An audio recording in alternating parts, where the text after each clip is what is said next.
English में कुछ ऐसे वर्ड्स होते हैं जो लर्नर्स को हमेशा कंफ्यूजन में डालते रहते हैं। वैसे ही कुछ वर्ड्स मैं आपको आज इस एपिसोड में आपके लिए लाया हूँ। इस सारे वर्ड्स की कंफ्यूजन आज आपको क्लियर हो जाएंगे, जैसे ऑर्डिनेंस और ऑर्डिनेंस, फीडबैक और feedback, hear from or hear of, ashamed और embarrassed और embrace। तो इस तरह के confusion क्रिएट करने वाले कुछ वर्ड्स जो हैं उनका आपको यूज के साथ कॉन्सेप्ट दिए जा रहे हैं। आप इस वीडियो में अंत तक बने रहें, तभी आपको ये सारे कॉन्सेप्ट क्लियर हो पाएंगे। Hello, welcome back to my channel. My name is Purushottam Kumar. In today's episode we have come with some interesting words which are very useful but have always confusion to us. So I'll burst those confusion. I know you all are very smart viewers.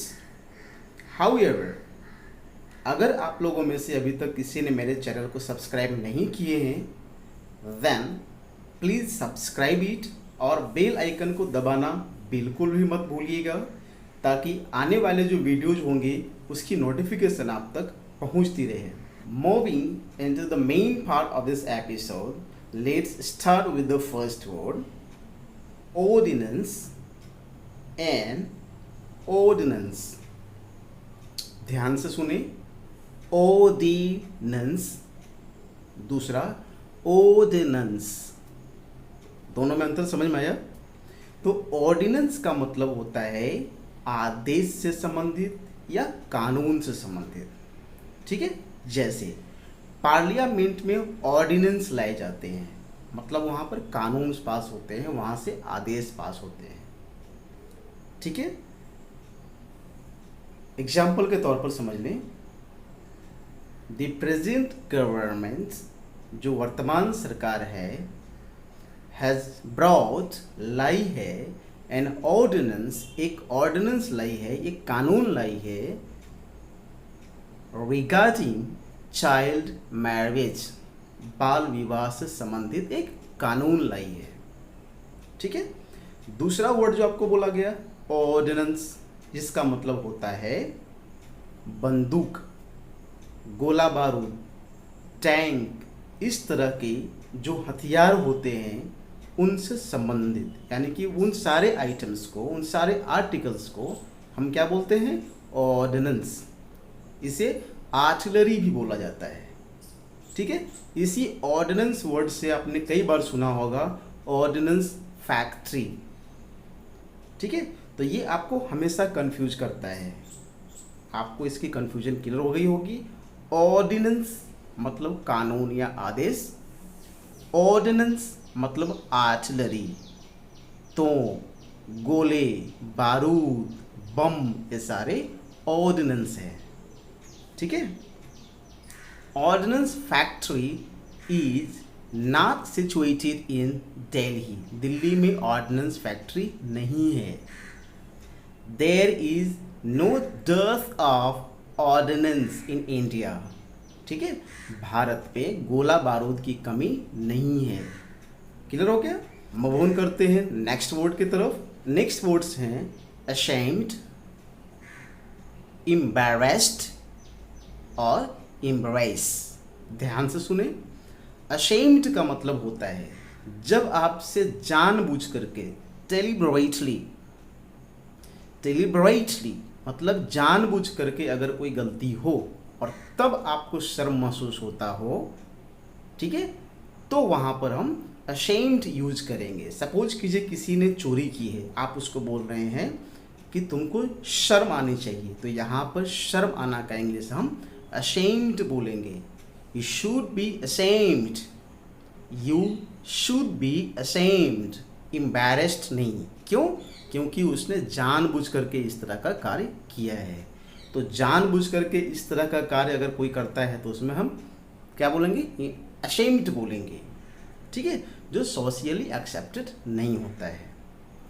वहीं अगर आपसे छोटी मोटी गलती हो गई, भूल से कोई गलती हो गई, या आपको नॉर्मली भीड़ भाड़ में कई जगह पर आपको शाई नेचर्ड आप आदमी हैं तो आपको शर्म आती रहती है ना, तो उस तरह में हम एम्बैरेस्ड यूज करेंगे।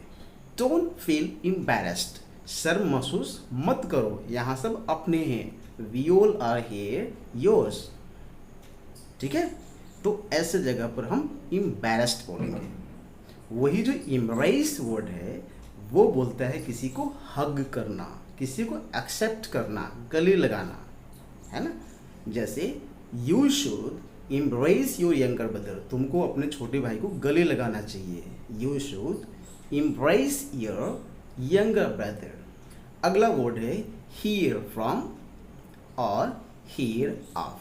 पहले आप हियर ऑफ को क्लियर कर रहे हैं। जब हियर वर्ड के साथ सुनना, जब ऑफ लगाते हैं औ एफ, तब इसका मतलब होता है के बारे में सुनना। जैसे I haven't heard of Patna. अगर कोई बोलता है कि मैंने पटना के बारे में सुना नहीं, ये कौन सी जगह है, तो क्या बोलेगा वो? I haven't heard of Patna. Clear हो गया? यानी कि पटना के बारे में। वही जब फ्रॉम लगेगा तो फ्रॉम का मतलब समझ लें, जब हियर के साथ लगता है तो हियर फ्रॉम का मतलब होता है सामने वाले से किसी तरह की कम्युनिकेशन, मतलब चिट्ठी के द्वारा, फ़ोन के द्वारा, फेसबुक चैट के द्वारा, व्हाट्सएप चैट के द्वारा, या किसी भी मीडियम से जब सामने वाले की तरफ से आपसे कम्युनिकेट होता है, बातचीत होती है, तो हियर फ्रॉम। एग्जाम्पल के तौर पर, have you heard from your son lately, हाल फिलहाल में आपके बेटे से आपको बात हुई है, मतलब आपके बेटे ने आपसे कोई कम्युनिकेशन किया है कि नहीं, फ़ोन किया है कि नहीं, फेसबुक से चैट हुआ कि नहीं, व्हाट्सएप से चैट हुआ कि नहीं। तो हियर फ्रॉम का मतलब सामने वाले की तरफ से बात होना। क्लियर है? चलिए मूव ऑन करते हैं नेक्स्ट वर्ड की। नेक्स्ट वर्ड है फीडबैक और फीडबैक। ध्यान से सुनिए, फीडबैक, दूसरा है फीडबैक। यहाँ हम पोज करके बोल रहे हैं फीडबैक। तो फीडबैक जो है वो नाउन के रूप में यूज होता है और फीडबैक जो है वो वर्ब के रूप में यूज होता है। एग्जाम्पल से समझ ले इसको। Your feedback is very important to me.